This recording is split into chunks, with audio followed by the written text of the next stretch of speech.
Hey everyone, Mr. Seckley here from Highlands Middle School, and I just want to showcase a really cool tool called Microsoft Translate, which you can already see working up at the top of the screen with real-time translations. And what I want to showcase is the power of tech, specifically using Microsoft's built-in translator.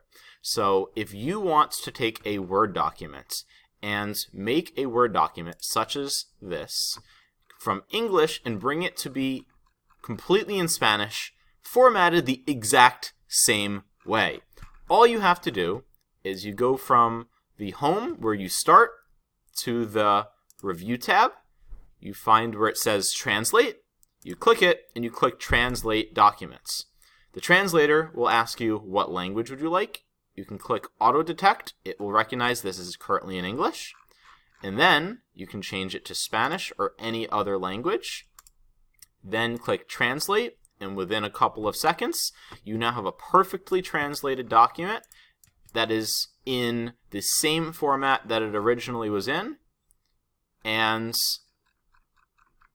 there is no work more than clicking that button. So it's a phenomenal, phenomenal tool. Microsoft Translate, it has this icon, and I highly recommend you guys use it. It is phenomenal. Thanks for your time.